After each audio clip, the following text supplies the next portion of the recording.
आपको जब नंबर आए तो बोल देना, और हमें पता है आपका नंबर भी नहीं आएगा आपकी पार्टी में। अध्यक्ष जी डिस्टर्ब ना करिए। सभापति महोदय, मेरा टाइम इसमें काउंट नहीं होगा। आप इधर, अरे यार, इसे जीता है तो ज्यादा ना बोलो। मालूम है कितने बड़े तीरंदाज हो। बेईमान हो, बेईमान हो, बेईमान हो, बेईमान हो, बेईमान हो। मैं आज सवाल पूछता हूं अपने नौजवानों की ओर से, बताएं भारतीय जनता पार्टी के लोग और सरकार में बैठे लोग, 10 साल आपने राज कर लिया है, आखिर 20 करोड़ नौजवानों को रोजगार कहां है? अरे छोड़िए यार, अबे कोई नोटिस नहीं लेता तुम्हें, छोड़ो छोड़ो, कोई नोटिस नहीं लेगा तुम्हें। 20 करोड़ नौजवान के रोजगार का हिसाब कहां है? आज 11वें बजट में जब याद आई तो वो भी ट्रेनिंग की बात करते हो। मैं कहना चाहता हूं IIM, IIT के नौजवानों को रोजगार नहीं दे पा रहे हो। आप सोच रहे हो इंटर्नशिप के इस छोटे से शगुफे से नौजवान खुश होंगे? देश के नौजवान खुश होने वाले नहीं है। सभापति महोदय, शिक्षा के मसले पर लगातार बजट घटाया जा रहा है, लगातार सरकारी शिक्षा कम की जा रही है, और ये बीजेपी की सरकार की लगातार प्रयास है कि नौजवान शिक्षित होंगे तो सवाल पूछेंगे। देश की JNU से लेके BHU से लेके MU से लेके जितने बड़े संस्थान हैं, सारे संस्थानों को बर्बाद कर दिया है। एक भी दलित, एक भी पिछड़े, कहीं आपका वाइस चांसलर नहीं है। लगातार जितने भी आपके professor, associate professor, assistant professor की नियुक्तियों में RSS का जब तक कोई फंडामेंटल कोर्स नहीं करेगा, बेसिक कोर्स, तब तक उसकी नियुक्ति नहीं होगी।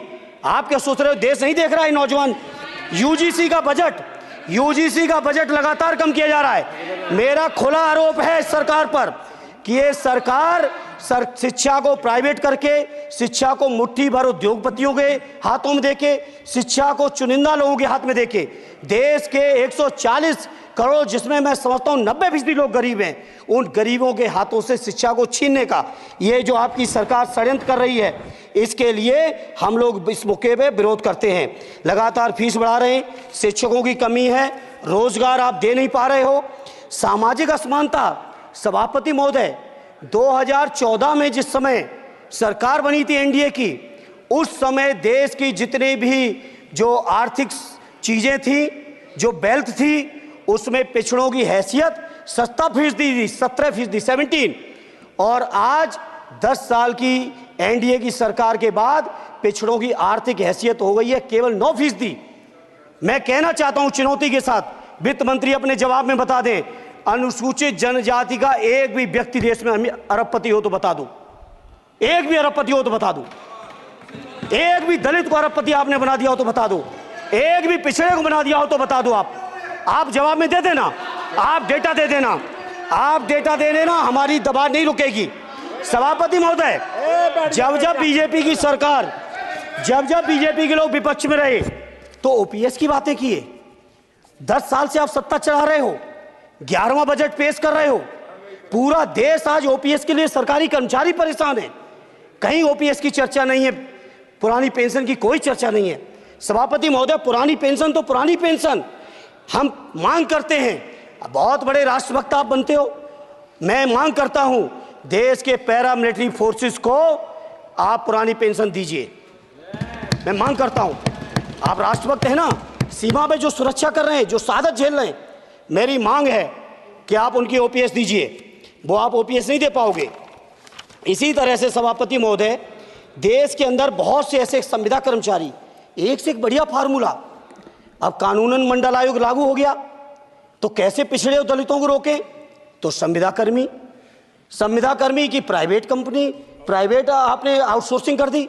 आउटसोर्सिंग के कारण से देश के सारे दलित, सारे पिछड़े, सारे आदिवासी आपकी सेवाओं से बाहर हो गए, उनके पास कोई कानूनी हक नहीं। तो ये जो आरक्षण को खत्म करने के तरह तरह के जो आप लोग षड्यंत्र अपना रहे हो, इस षड्यंत्रों को देश का जनमानस पूरी तरह से जान भी चुका है, पहचान भी चुका है, और इसीलिए उत्तर प्रदेश से तो आपको कर ही दिया है बाहर, देश से भी बाहर जल्दी करेंगे, और हमारे साथी मिलकर दूसरे प्रांतों से भी बाहर करेंगे। इसी तरह सभापति महोदय, हम मांग करते हैं, आप सोचिए, उत्तर प्रदेश अकेले के अंदर, देश के हालात मुझे नहीं पता और बदतर होंगे, अकेले उत्तर प्रदेश में 1000 से ज्यादा शिक्षा मित्र आत्महत्या कर चुके। सभापति महोदय, कोई सरकार के कान पे जू नहीं रेंग रही है, किसान आत्महत्या कर रहे हैं, इन्हें कोई मतलब नहीं। अनुदेशकों को तनख्वाह नहीं मिल रही है समय से, कोई मतलब नहीं। आंगनबाड़ी महिलाएं परेशान हैं, इनको कोई मतलब नहीं। सभापति महोदय, आपकी आशा बहुएं, आपकी ये रसोईया महिलाएं, आपकी आंगनबाड़ी, पंचायत सहायक, रोजगार सेवक, मैं समझता हूं सभापति महोदय यहां बैठे हर सदस्य के पास इनके क्षेत्रों का ये डेलीगेशन जरूर मिलता होगा और मांग करता होगा कि कम से कम हमारा मानदेय बढ़ाया जाए, हमें स्थायी किया जाए। सभापति महोदय, इसके लिए सभापति महोदय मेरी पार्टी के किसी भी मेंबर से हम नंबर कम कर लेंगे, टाइम, मेरा टाइम बढ़ा दीजिए, बढ़ा दीजिए, कोई भी मेंबर हमारे लिए दे देंगे टाइम, हम लोग देते। इसलिए सभापति महोदय इन सभी समस्याओं के लिए मैं आपसे कहना चाहता हूं कि इनका समाधान करिए, और नहीं समाधान करेंगे तो अभी तो बैसाखी पे बन गए, बिहार और आंध्रा को पैकेज देखे फिर देश में कितने राज्यों को पैकेज दे पाओगे। अरे वित्त मंत्री जी, उत्तर प्रदेश से आते हो, इतना भी हक नहीं कि पूरे बजट भाषण में एक बार उत्तर प्रदेश का नाम आ जाता।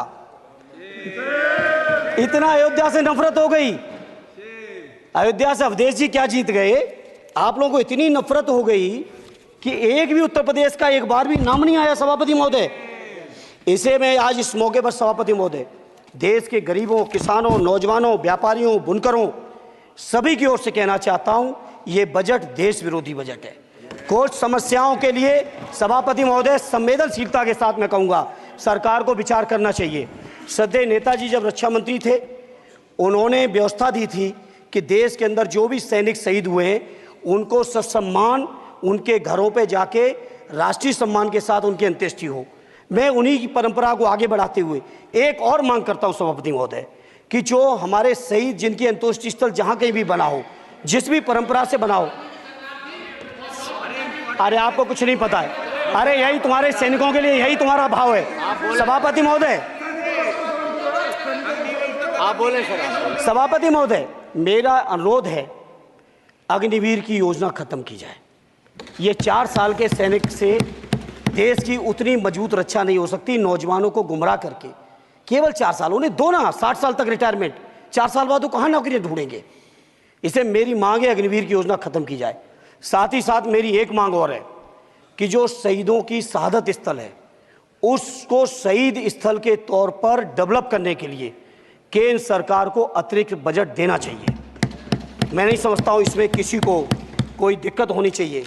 इसी तरह सभापति महोदय, बातें बहुत लंबी लंबी की जाती हैं, थोड़ा सा मैं अपने क्षेत्र के बारे में कहूँगा। आदरणीय हमारे नेता माननीय राममूर्ति वर्मा जी ने भी कहा है, माननीय लालजी वर्मा जी ने भी, जो बाढ़ की समस्या है, जो समस्या बिहार में है नेपाल से पानी छोड़ने की, वही समस्या उत्तर प्रदेश की भी है।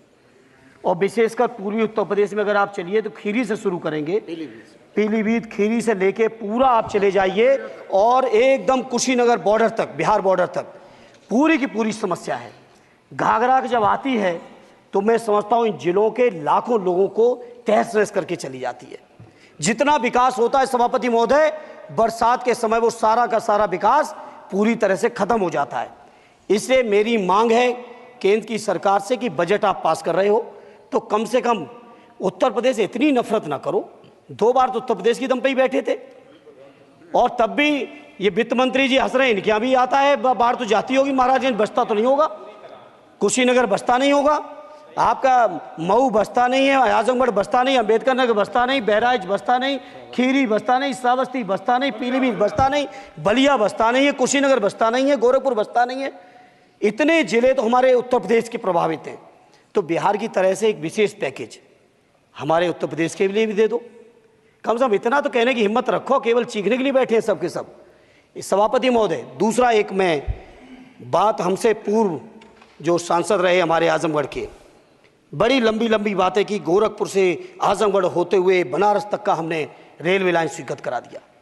सभापति महोदय, मैंने जब पता किया अधिकारियों से तो सच्चाई ये है कि अभी उस पर एक भी पैसे का बजट का आवंटन नहीं है, नहीं है बजट का आवंटन। हाँ, आज आप ही ने तो पेश किया बजट, आप ही तो साइन किए हो, निर्मला जी ने तो किया नहीं होगा, आप ही ने किया होगा। तो सभापति महोदय, उस पर बजट भी आए, उस पर बजट भी आना चाहिए। दूसरा सभापति महोदय, ये जो समस्या है बाढ़ वाली, मैं समझता हूं कोई अकेले मेरी नहीं है, मेरे अकेले क्षेत्र की नहीं है। जो भी संवेदनशील व्यक्ति होगा इस पर जरूर गंभीरता से सोचेगा, उसको सोचे। इसी के साथ मैं अपनी पार्टी की ओर से इस जन विरोधी बजट का पुरजोर विरोध करता हूं। बहुत बहुत धन्यवाद।